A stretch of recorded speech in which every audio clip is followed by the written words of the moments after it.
ba na bulalakaw ito?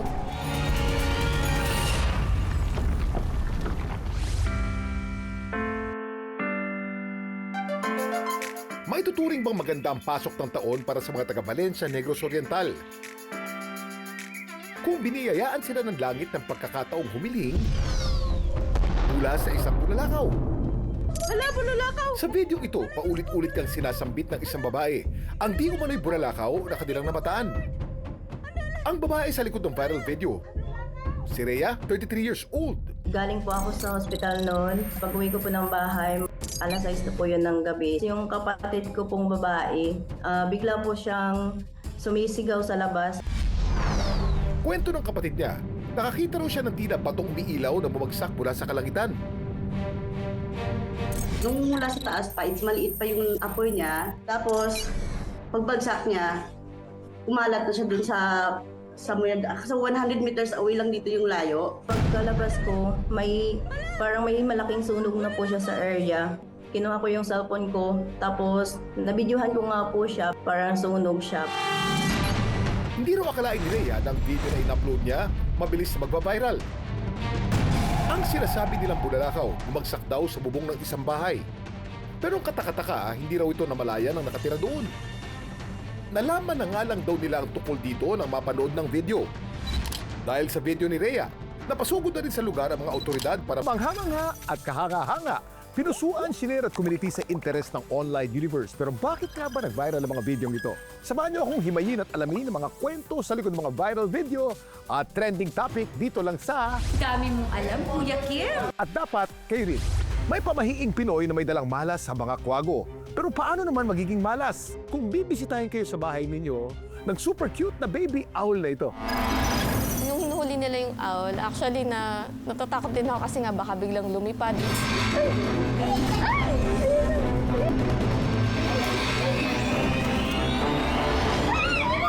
Bale, nakakita ka na ba ng balay ba? Isa itong uri ng halamang dagat na tinatawag ding lablab. Ito'y kulay berde, manipis at bibihira na lang. hindi lang nila ito kinakain. Ito rin ang kanilang kinabubuhay. Yan po yung mga isang pagkain o ulam na talaga namang nagsalba sa amin. Nakita niyo bang video ito sa inyong feed o timeline? Ano nga ba ang buong kwento sa likod ng video na ito? Sabay-sabay nating alamin. Hala, bulalakaw! Pagbagsak niya, umalat na siya. Parang may malaking sunog na po siya sa area. Kinuha ko yung cellphone ko, tapos nabidyohan ko nga po siya. Hala, bulalakaw! Hala, Diyos ko, bulalakaw! Kauwi lang daw kamakailan ni Rhea sa kanilang probinsya. 14 anyos pa lang daw siya nung makipagsapalaran sa Maynila. Marami po akong naging trabaho, naging maid po ako. Tapos yung huling work ko po is kitchen po, isa po akong cutter doon. Wala pa raw sanang balak umuwi si Rhea, lalo pat mag-isa niyang binubuhay ang dalawa niyang anak na edad 13 at 12.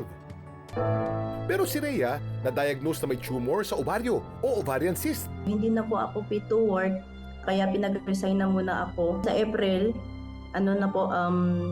may schedule na po ako para maoperahan po ako. Kung totoong bulalakaw nga din po yung nakita ko, yung wish ko po talaga na sana po gumaling na po ako sa sakit ko. Kasi gusto ko pa pong mabuhay ng matagal. Kasi napakahirap po na mawalan ko ng isang ina ang mga anak. Ang wish upon a shooting star ni Rhea, may isa katuparan kaya ng nasabing bulalakaw?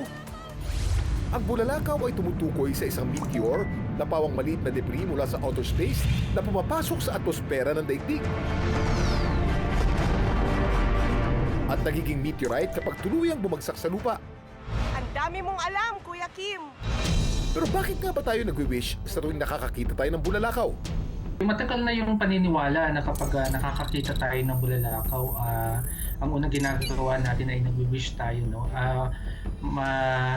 Bago pa dumating yung mga Kastila, ang mga Pilipino ay of course laging tinitingnan nila ang mga bituin bilang mga gabay, senyales para magkaroon ng pag-asa. Samantala, base sa investigasyon ng Valencia Municipal Police Station kasama ang Bureau of Fire Protection Valencia, ang nasabing bulalakaw sa video, hindi raw talaga bulalakaw, kundi isang parachute flare. False alarm pala. Ito yung parang parachute niya. Tapos ito yung nakatali yung may umiilaw. Ito po siya yung umiilaw. Hindi po namin natukoy kung sino po yung responsible na nagpalipad ng flare. Kung sakaling bumagsak po ito sa bubong na kung saan ginagamitan ng nipa, posible po siyang mag-iignite na makaka-cause po ito ng sunog. Ang parachute flare ay isang pyrotechnic distress signal na nakakabit sa isang parachute. Ginagamit ito para gumabay sa mga rescuer tuwing may emergency sa dagat. Tumatagal ang flare nito ng 40 segundo. Dami mong alam, Kuya Kim. Hindi man ito isang bulalakaw na nagbibigay pag-asa sa ating mga kahilingan. Ang importante, wala namang napahamak mula rito. Dahil ang kaligtasan, isang malaking biyaya na literal, nahulog ng langit.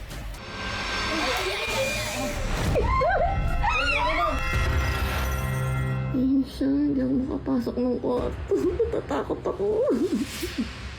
Manlalaki rin kaya ang mata ninyo kung isang gabi bisitahin kayo ng isang kwago. Okay lang, magtitigan tayo, pero wag mo kong liliparan. Saan kaya nagmula ang kwago? Kumusta na rin kaya ito? Ano ba ang dapat gawin sa mga pagkakataong ganito?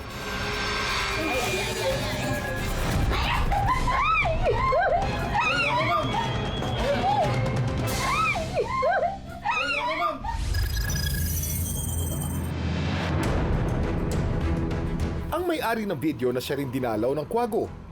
Nakilala namin sa Pateros. Siya si Lavinia, isang simpleng may bahay at hindi raw kaklase ni Harry Potter na may alagang kwago. Nung una hindi pa raw niya alam na kwago pa lang bumisita sa kanya. Bukas ko ng kwarto, biglang may lumipad. So at first akala ko paniki kasi brown lang yung naanina ko dahil malabo yung mata ko. Nang makunan to ng litrato ni Lavinia, doon lang niya nalaman kwago pala ito. Nung pinicturan ko muna siya, so sabi ko kulay red yung eyes niya, tas brown yung feather, yung katawan. First time kong nakakita talaga ng kwago. Ang baby kwago lumipad sa headboard ng kanyang kama. Natatakot ako. Napadpad din ito sa kanyang kusina. Nakakaawa ka. Paano ka ba napunta dito? Hindi ko rin alam kung paano ko siya huhulihin or anong gagawin sa kanya. Kaya hinayaan ko na lang din muna siya sa kwarto ko. Noong mga oras na yon, naisip agad ni Lavinia na humingi ng tulong. Maya-maya pa, dumating ng staff ng MENRO o Municipal Environment and Natural Resources Office. Nung hinuhuli nila yung owl, actually natatakot din ako kasi nga baka biglang lumipad.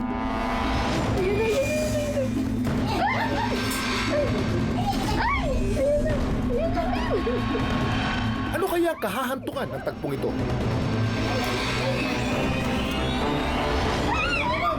Alam niyo bang kayang iikot ng kwago ang ulo niya ng halos 270 degrees? Dahil ito sa kakaibang structure ng leg nila. Kaya kahit hindi gumagalaw ang katawan, nakikita pa rin nila ang paligid. Hindi tulad ng agila na kaya lang igalaw ang kanyang ulo ng hanggang 210 degrees. Ang dami mong alam, Kuya Kim. Kung nagtataka naman kayo kung bakit parang bulto kung lumipad ang kwago, may taglay itong serrated flight feathers o yung mga balahibo na may parang ngipin sa gilid.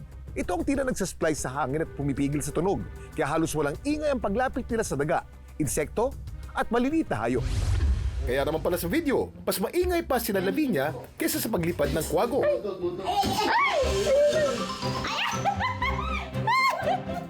Time na yon, natutuwa din ako, hindi ko rin alam. And may time kasi na nung hinuhuli nila, sa akin ulit dumapo yung owl. So medyo na-excite din, mixed emotions. Naka mo? Dahan-dahan, dahan-dahan. Maya-maya pa, maingat din nilang nahuli ang kwago. Oo. Hindi naman nila binigla. Parang dahan-dahan kasi baka nga magkaroon ng bale or madisgrasya yung owl. Ang bumisitang kwago sa bahay ni Lavinia ay isang Philippine Scops owl. Isa sa mga common species ng owls natin dito sa Pilipinas. Nakuha niya yung pangalan niya as sa Otus megalotis, which means big ears. So malalaki yung tenga nila. Tapos meron silang specific na feathers dito sa na nagmumukhang tenga. Tinatawag silang transforming owls. So makikita niyo doon sa video na pag nasistress sila, natatakot sila, pinapalaki nila yung sarili nila, ina-adjust nila yung pakpak nila to intimidate yung predators. At hindi raw to galing sa Hogwarts, ha? Nung time kasi na nag-uusap kami nung taga Menro, ang speculations nila is since meron nga daw pong nire-renovate na school dito sa tapat namin and maraming puno, so baka daw po may mga kasama na nagambala, lumipad, and then nung time na yun, bukas yung bintana namin, kaya dun siya pumasok. Madaming factor si habitat loss, no? So unang-una dyan is yung deforestation natin. Pag nawala kasi yung mga puno nila is, syempre wala silang pupugaran, wala silang titirahan. Ang next option nila is yung tinatayo natin. So doon sila lilipat. Ang mga owl ay tinuturing na birds of prey at may mabuti itong dahilan. Without them kasi mag-overpopulate or mag-blow up yung population mga peste natin. Ayon sa International Union of Conservation of Nature o IUCN, ang ibon na ito ay nakatala sa least concerned species. Gayunpaman, pinaniniwalaan ng population of Philippine Scops owl ay nagsisimula na rin bumaba. Sa Pilipinas, meron tayong Republic Act 9147 o si Wildlife Resources Conservation and Protection Act. So, bawal nating saktan ang wildlife, bawal natin silang huliin, bawal natin silang patayin, at bawal natin silang ibenta illegally. Makalipas ang ilang araw sa Menro, ang kwago'y tinurn over din sa DENR. In-inspect muna nila, chinek muna nila yung kwago. Okay naman siya kasi nung namang kinuha siya talagang healthy pa siya. Malakas pa siya. Sa huli, pinakawalan din ito sa wild.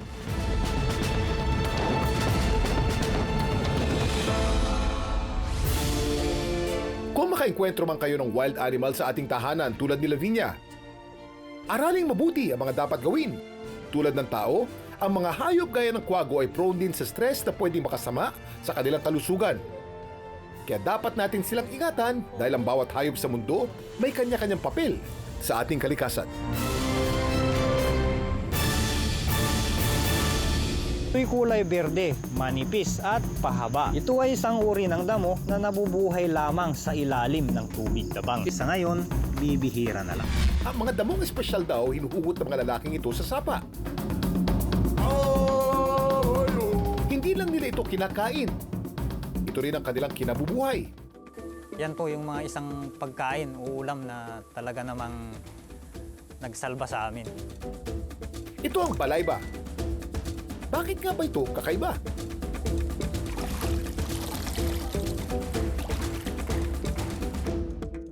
Ang balayba ay isang uri ng freshwater eelgrass o tape grass. Isa itong namumulaklak na halamang tubig. Ang mga dahon ay pwedeng humaba ng mula 6 inches o kalahating ruler hanggang 6 feet o parang matangkad para tao. Karaniwang itong tumutubo sa ilog, sapa, lawa, palaisdaan at bunganga ng ilog. Dami mong alam, Kuya Kim! Sa iba't ibang parte ng Pilipinas, may iba't ibang pagbigkas ng pangalan ng damong ito. Ilan dyan ang balayba, baliba, o balyeba. Pero iba-iba man ang bigkas, nagkakaisa naman silang masarap itong lantakan. Tinatawag din itong buhok ti sirena o buhok ng sirena sa hilagang bahagi ng Pilipinas kung saan ito saganang tumutubo. May mga banging isda raw kasi noon na napagkamalan nitong anyong tao na may buntot na parang sirena. Ang dami mong alam, Kuya Kim! Dito sa Pangasinan, naabutan namin ang mga lokal sa isang sapa na parang ang lalalim ng hugot para makakuha pala ng balayba. Mahirap po siyang kunin pag mataas po yung tubig. Pwede rin pong pambenta, pwede rin pong pangulat. Isa po sa hanap buhay po na kinagisna namin dito sa lugar namin, sir. Ang lokal na si Harry, naisipang i-post online ang pambihirang dahon. Yun, no? Ang sarap. Panahong 90s, kahirap po ng buhay namin noon. Yan po yung mga isang pagkain o ulam na talaga namang nagsalba sa amin. Ngayon ang pangunguhan ng balayba hindi lang panlaman tiyan nila Harry, kundi pinagkakakitaan din nila. Naibibenta mula 50 hanggang 100 pesos ang kada tali ng balayba. Seasonal lang daw ito kung tumubo, tuwing bare months hanggang sa simula ng taon.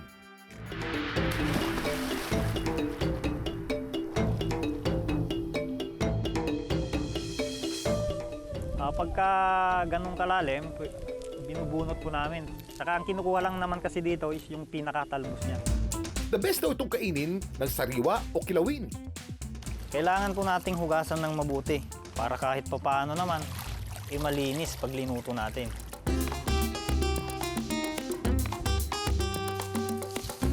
Kailangan lang natin pigahan ng kaunting asin para matanggal din yung kanyang gaspang at para lumambo naman.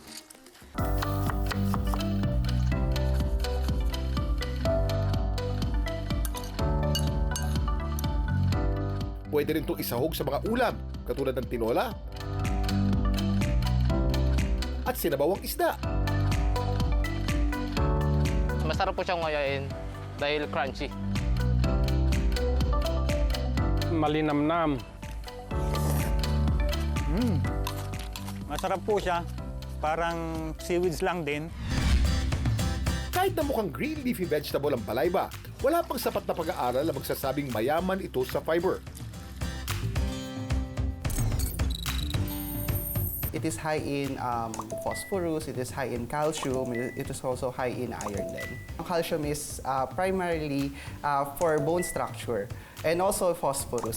Pero yung phosphorus nakakatulong din siya sa healthy nerves natin. So kunwari sa mga aging people, ang balayba nakakatulong din para yung kanilang nerve ay maging maayos, hindi sila masyadong manginig.